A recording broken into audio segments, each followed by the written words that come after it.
जय श्री शनिदेवा। सूर्यसुता शनी मूर्ती तुझी आगाध कीर्ती, एकमुखे काय वर्णू शेषान चले स्फूर्ती। जय जय श्री शनिदेवा। परमपूज्य विश्व चैतन्य अंधारातून प्रकाशाकडे घेऊन जाणारे महान संत आणि माझे सद्गुरू चैतन्य त्यागेश्वर महाराजांना आपण वंदन करूया। या कलियुगाचा राजा, सत्याचा सागर, सूर्यसूत, मी म्हणणाऱ्यांना पाचावर धारण करणारा, असत्याचा नाश करणारा आणि सत्याचा विजय करणारा, दंडनीयांना दंड देणारा आणि आदरणीयांचा आदर करणारा असा धर्मप्रिय, शिवप्रिय आणि तुम्हा आमचा आराध्य दैवत शनिदेव यांना आपण प्रथम दंडवत नमस्कार करूया। आपण पाहत आहोत प्रपंच करत असताना परमार्थ कसा चालावा। प्रपंच आणि परमार्थ दोन्ही समतोल राखून निसर्गाचा ऱ्हास होता कामा नये, आपल्यालाही ओझं होतं कामा नये। काय भार ईश्वरावर, काय भार आपल्यावर पडावा म्हणून आपण साधना करतो। साधना करण्याच्या पाठीमागचा हेतू जर कळला तर साधना सोपी जाते। जर तो हेतूच नाही कळला आणि आपण साधना करत राहिलो, किती जन्म गेलं तरी ते पूर्णत्वास जात नाही। आपल्याकडं अवस्था पण आहेत, बालावस्था आहे, तारुण्य आहे, आपण पुढे ग्रस्ती होणार, ब्रह्मचर्य होणार, वानप्रस्थामध्ये जाणार, ह्या सगळ्या क्रिया ठरलेल्या असतात। ज्या त्या काळात, ज्या त्या ऋतूमध्ये आपण त्याचा आनंद घेतला पाहिजे असं ईश्वर सांगतो, मी नाही सांगत। बालावस्थामध्ये नटखट वागला पाहिजे, सात्विक खोड्या काढलं पाहिजे, तर त्याचा आनंद आपल्याला घेता येईल। तारुण्यामध्ये प्रपंच करून संसार उत्तम आणि आईवडिलांची सेवा ही त्या काळामध्ये झाली पाहिजे। बघा मी काय म्हणतो, तारुण्यामध्ये उत्तम संसार सेवा, पुरुषार्थ आणि आईवडिलांची सेवा ही घडलीच पाहिजे।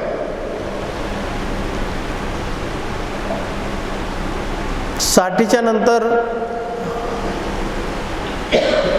वानप्रस्थमध्ये जातो। वानप्रस्थमध्ये गेल्यानंतर मात्र संसार पुढच्यांच्या हातात दिलं पाहिजे आणि आपण सल्लागार झालं पाहिजे। खूप सुंदरसं सांगतो तुम्हाला, आपण सल्लागार झालो तर आपल्याला खरा आनंद तो वानप्रस्थ आश्रमाचा घेता येईल।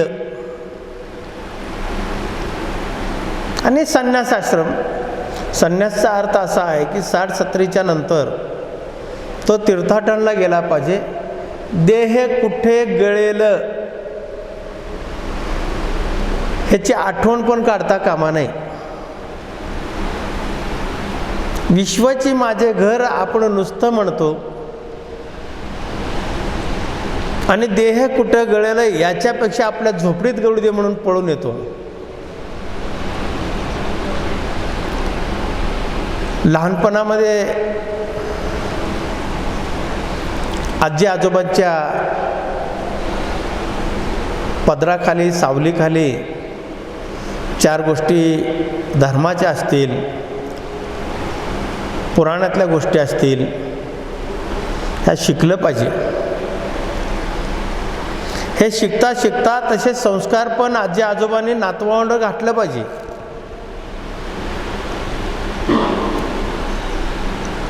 जर हे नाही घातलं तर आजी जर मोबाईल खेळत बसली, गेम खेळत बसली तर नातू काय करणार? हाही मोठा प्रश्न आहे. तारुण्य अवस्थेमध्ये पत्नी ही देवता होऊन जाते आणि आई वडील हे शिपाई होऊन जातात. मग टेन्शन, रक्तदाब, क्लिष्ट स्वभाव, रागीट. मग संगत कोणाची तर घ्यायची. मग संगत अशी घ्यायची की 4-4 दिवस आंघोळ पण नाही, कुठं पडलं हेही कळायचं नाही, काय आपल्यावर कोण मुतून गेलं वर पाय करून हे बी कळायचं नाही. कालचा पाटील आजचा हमाल गावातच त्याच गावात व्हायचं आणि आईवडिलांना गोट्यामध्ये ठेवायचं आणि बायकोला मात्र बंगल्यामध्ये ठेवायचं.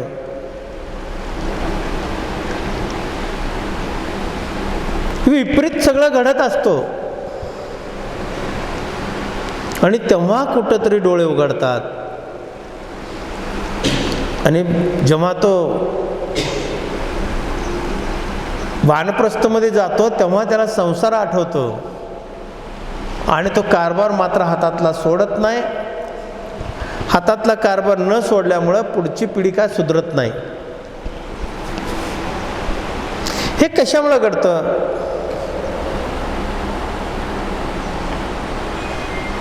हेही थोडंसं चिकित्सेचा बाब आहे, जिज्ञासाचा बाब आहे. आपण थोडासा याचा शोध घेतला पाहिजे अंतर्मनाने.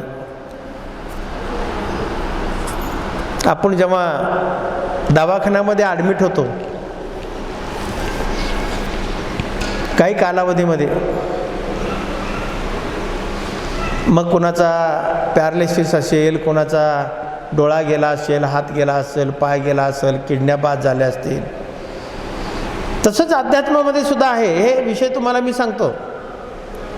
मग डॉक्टर येणार, तपासणार. मग तपासता तपासता त्या किडनीपेक्षा त्याच्या चेहऱ्याकडे जास्त लक्ष ठेवणार. त्याचा मनातला भाव काय बोलतो, पैसे किती आहे त्याच्याकडं, ह्याच्याकडं प्रॉपर्टी किती, मस्ती किती आहे, अहंकार किती आहे, गर्व किती आहे, द्वेष किती आहे, मत्सर किती आहे, ते शोधत असतो. आणि त्या पद्धतीनं तो औषध उपचार करतो आणि त्या पद्धतीनं तो मलिदा काढतो. तसं संसारात सुद्धा तसंच आहे. आपण ज्या अवस्थेमध्ये जे करायचं ते करत नाही, नाही त्या काळामध्ये करायला जातो आणि हाय ते आपली मलिदा सगळं घालवून टाकतो पुण्याचं बळ. पुण्य काही शिल्लक नसतं. म्हणून वानप्रस्थाश्रममध्ये आपल्याला थोडासा अस्वस्थ वाटतं. असंच एक डॉक्टर एका पेशंटला तपासायला गेले. 70-80 वर्षाचा पेशंट होता. त्याला आठवण झाली सगळी. बघा कुठेही आठवण येत नाही. दवाखान्यामध्ये व्हेंटिलेटरवर ऑक्सिजन लावलं की आपल्याला आठवतं अख्खं आयुष्य. अख्खं आयुष्य आठवतो. आणि तो म्हाताऱ्याला तपासायला गेल्यानंतर म्हातारा बाबा रडायला लागला आणि तो म्हणायला लागला, डॉक्टर साहेबांना तुम्ही मला औषध देऊन काय करणार आहात? मला औषध देऊन तुम्ही काय करणार आहात? म्हणलं आता मरायचे 4 दिवस राहिले, मी आता मरणार आहे. तेव्हा डॉक्टर म्हणाले, हाय तेवढं 4 दिवस तरी सुखाने जाऊ द्या, पण तुम्ही रडताय काय? रडण्याच्या पाठीमागचा हेतू काय? तेव्हा ते आजोबा म्हणाले, ज्या वयामध्ये जे करायला पाहिजे ते केलं नाही आणि ते सगळं ते आता मला आठवतं म्हणून मला रडू येतं. ईश्वराने सुंदरसं असं बालपणापासून ते या अवस्थेमध्ये येईपर्यंत किती सुख संपन्न, किती साधनं दिले, किती आनंद दिला. निसर्गाने आनंद वेगळा दिला, झाडाने आनंद वेगळा दिला, पक्ष्याने आनंद वेगळा दिला, गायीने आनंद वेगळा दिला, नातीनं आनंद वेगळा दिला, आजीनं आनंद वेगळा दिला. सगळ्या ह्या पार्ट ज्या आहेत ह्या सगळ्यांनी खूप काही मला समजावण्याचा, आनंद देण्याचा खूप प्रयत्न केला. पण मला त्या काळात घेता आलं नाही. का घेता आलं नाही तर माझी मस्ती मला नडली. तारुण्यामध्ये जे करायला पाहिजे होतं ते केलं नाही. संसार करत असताना अहंकार आला, गर्व आला, पैशाची मस्ती आली, बंगल्याची मस्ती आली, प्रॉपर्टीची मस्ती आली, संपत्तीची मस्ती आली. त्या अहंकारामध्ये मी माणसांना काही करू शकलो नाही, काही देऊ शकलो नाही. पण जाताना मात्र मला आठवण येते तशी तुमची दशा होणार आहे. लक्षात ठेवा. हे होऊ नये म्हणून ज्या काळामध्ये जे करायला पाहिजे तेच केलं पाहिजे. म्हणून तुम्हाला सांगतो, आजचा आनंद आजच घ्या. आजचा आनंद उद्यासाठी जाऊ नका आणि आजची दिवस देशीवर घालवू नका. आजचा आनंद आज घ्या.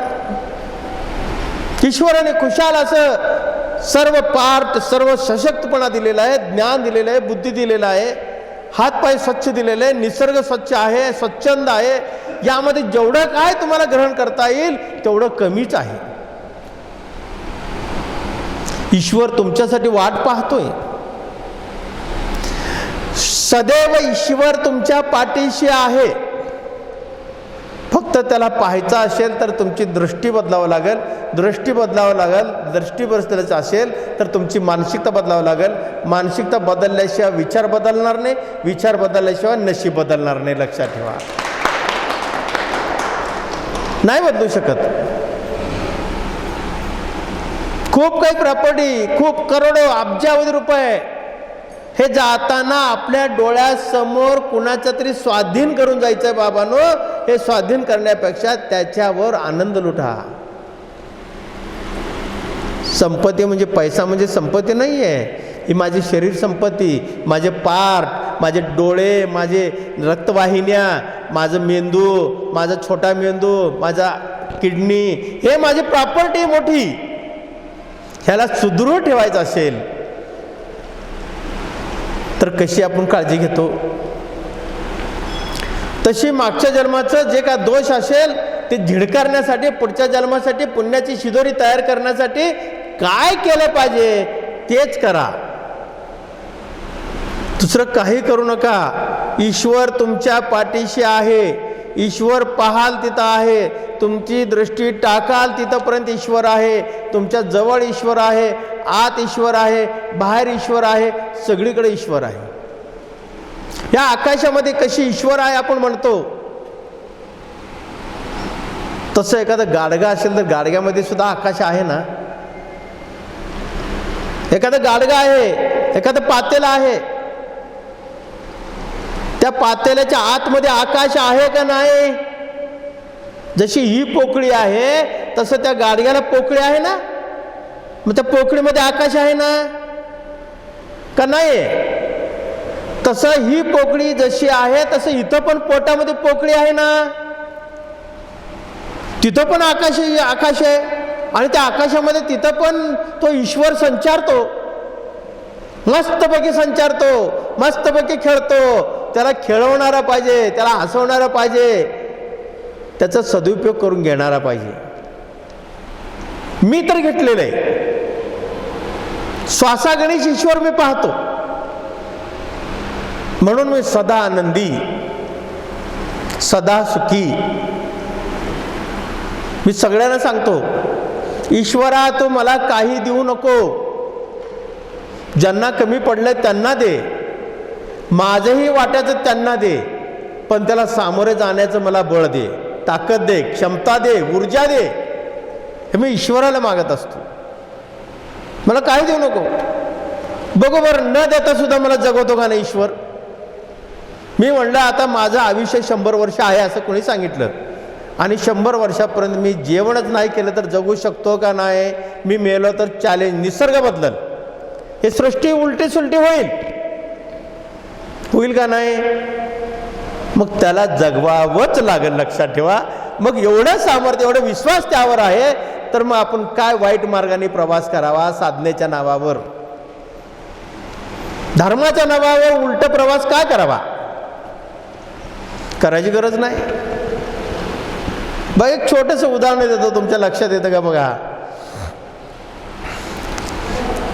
एक गाव होतं छोटंसं, एक साधू महाराज त्या गावामध्ये, एक गावाच्या बाहेर 1-2 किलोमीटरवर एक कुटी टाकून तिथं राहिले होते.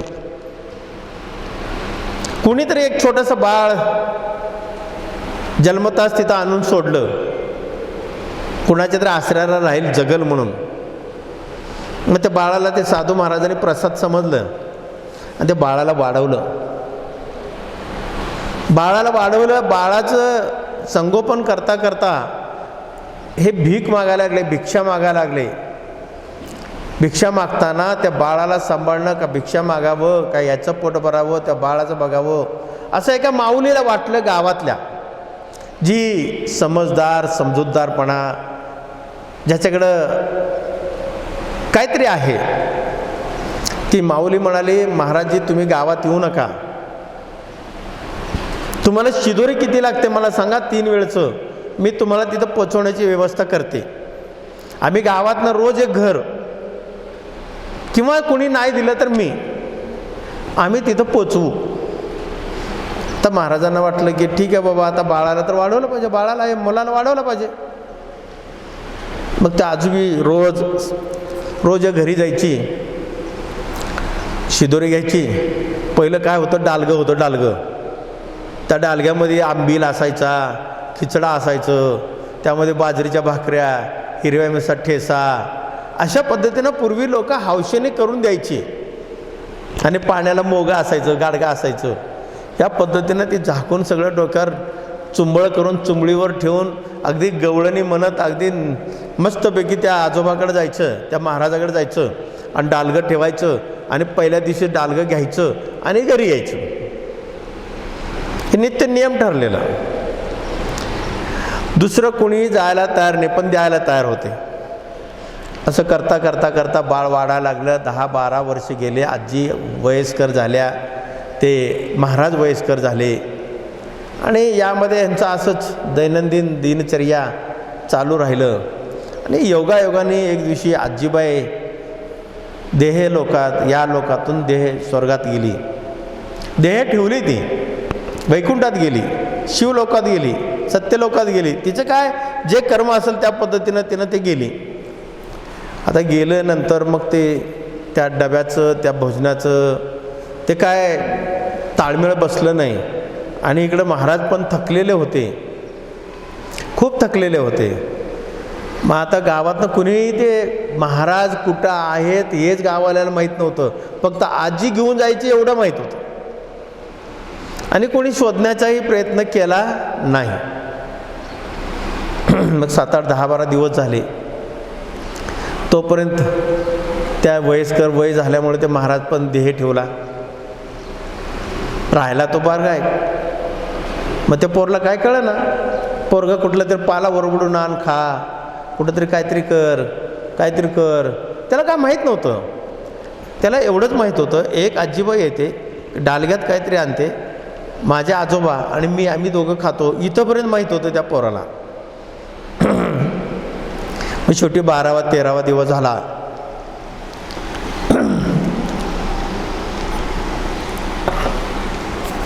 झाल्यानंतर त्या घरात एक तारुण्यात आलेली मुलगी होती, आजी होती, आजीची नात होती, एक 17-18 वर्षाची मुलगी.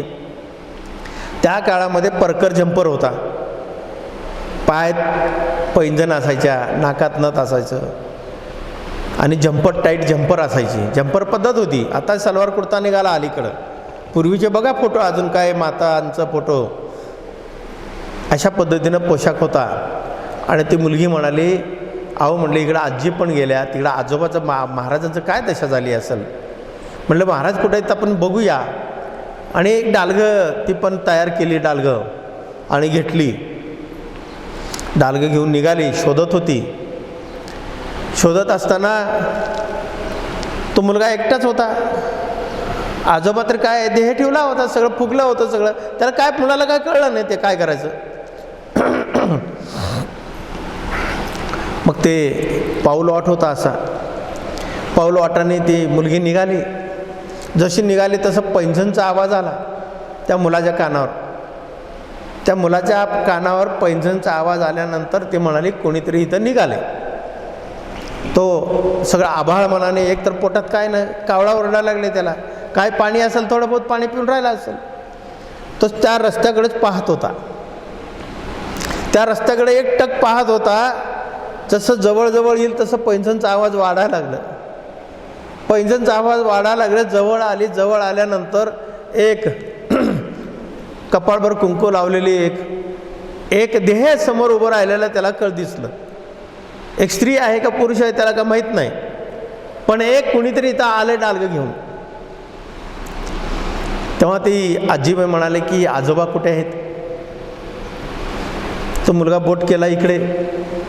ते झोपलेले होते असं मुलाचं समज, पण ते अक्षरशः गेलेले होते.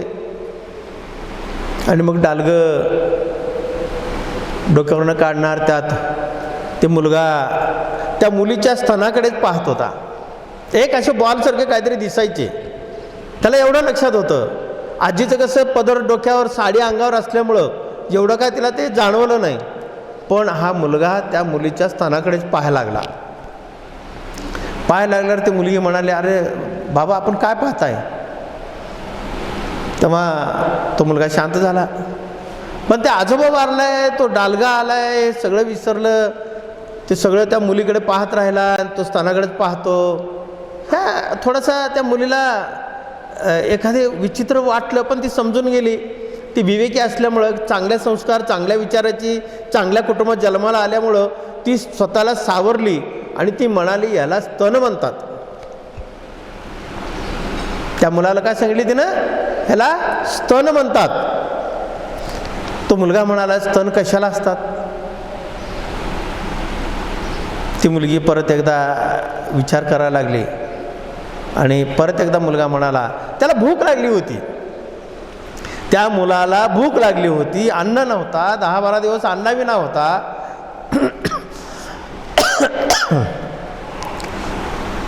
तेव्हा ती मुलगी धाडसाने म्हणाली, बाळा आपल्याला काय हवं आहे. काय नाही म्हणला, असा असा केला तो, असा असा केला. आणि ह्याला काय म्हणतात. त्याला वेगळं वाटलं. तो म्हणाला ह्याला स्तन म्हणतात. तो मुलगा म्हणाला हे कशासाठी असतात. तेव्हा ती मुलगी म्हणाली की बाबा रे, लग्न झाल्यानंतर बाळ होतं, बाळ झाल्यानंतर त्या बाळाला दूध पाजण्यासाठी स्तन असतात. हे तेव्हा त्या बाळाला कळलं. तो बाळ उठला, त्या मुलीच्या डोक्यावर पायावर डोकं ठेवला आणि तो म्हणाला देवानी जर बाळ जन्मण्याच्या अगोदर जर अन्नाची व्यवस्था केली असेल तर देव किती श्रेष्ठ आहे. लक्षात ठेवा. तो बाळ जन्मला नाही अजून, बाळ जन्मण्याच्या अगोदर जर अन्नाची व्यवस्था देवाला काळजी आहे तर का रे बाबाने तुम्ही वजन वाहू घेऊन वाहताय डोक्यावर काय कारण असताना. कसलं वजन वाहताय.